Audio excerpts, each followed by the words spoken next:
Hey, what's up? It's your boy Rich. Just want to make a quick video to give you a hands-on preview of the new Sigma 135 f1.2. Yeah. And that's it.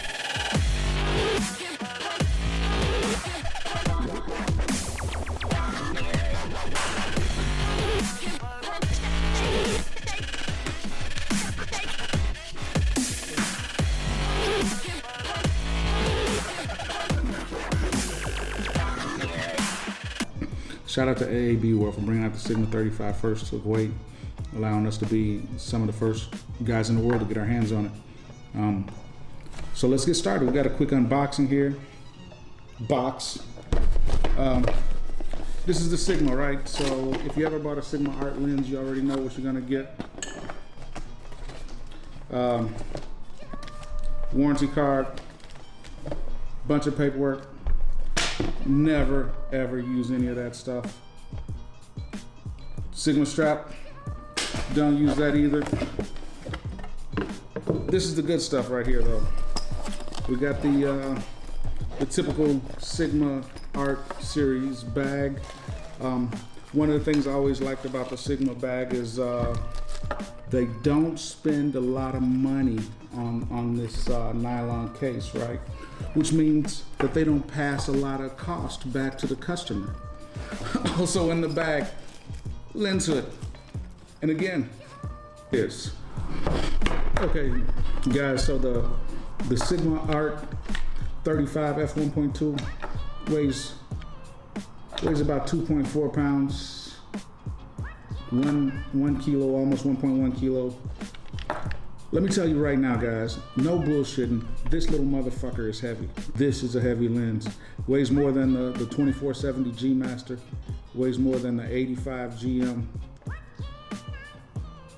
It weighs what you expect it to weigh for a f1.2 lens. But let's be honest here, guys. If you're looking at an f1.2 lens with autofocus, then you're really not concerned that much about the weight, are you? We're not going to get bogged down into those details. Let's talk about the lens though. In typical Sigma design, we got an typical Sigma design. We've got the aperture ring goes from f1.2 to f16. You could set it in automatic mode, so you can adjust all these settings on camera. This might be new from Sigma. We've got a button here on the barrel of the lens. Typically on the Sony G series and the G Master series lenses, we see buttons like this. This is a customizable or reassignable button. And when you're using a camera, the button kind of falls right where your thumb would as you're cradling the lens to use the camera, the button falls right under where your thumb would naturally rest.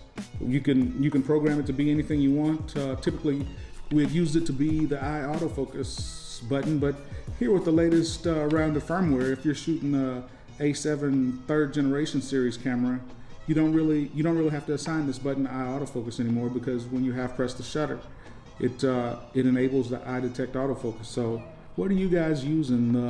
What was the focus hold button, the customizable button on the barrel of the lens? What are you guys using it for?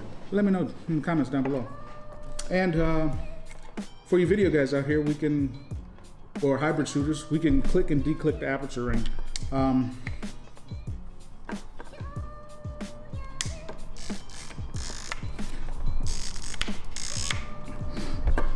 That's clicky as fuck.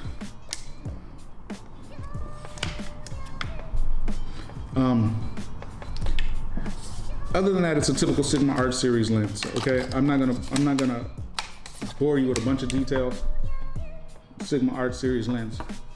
And by the time, and if you're interested in this lens, you've done all your homework, and if not, somebody will do it for you. They're gonna compare it to the Zeiss 35 1.4, which is roughly the same price. One of the reasons I picked up this lens is because I was looking for a fast 50. I know Sigma Art lenses, the legendary optics. I'll shoot this probably a lot in crop sensor mode, 50 millimeters. I don't shoot a lot of portraiture at 35 millimeters, guys, so I'm sorry, I won't have a whole lot of pictures for that. I did test it out a little bit today, and I'll throw those images up right here.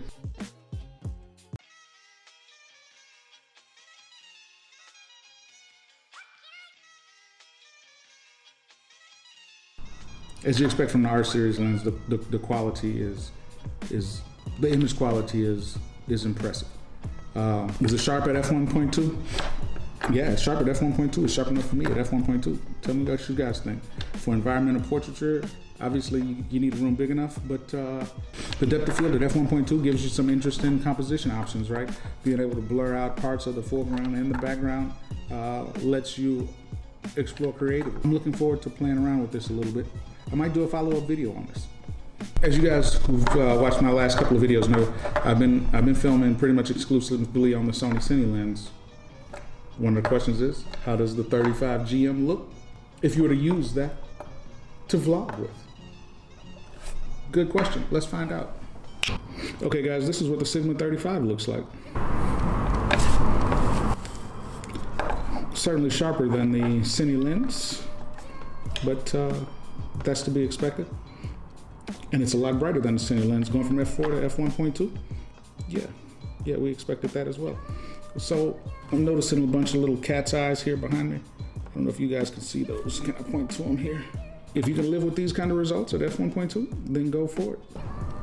Okay, the background is turned into some kind of blurry, hazy acid trip behind me.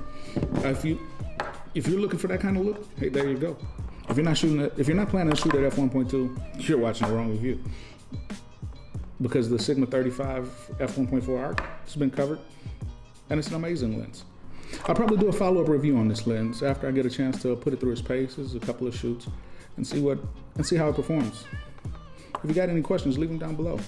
I'll try to address them and then follow up. Oh, before I go, guys, can you do me a huge favor? Take your thumb, hit the like button. Thanks, guys. Have a good one.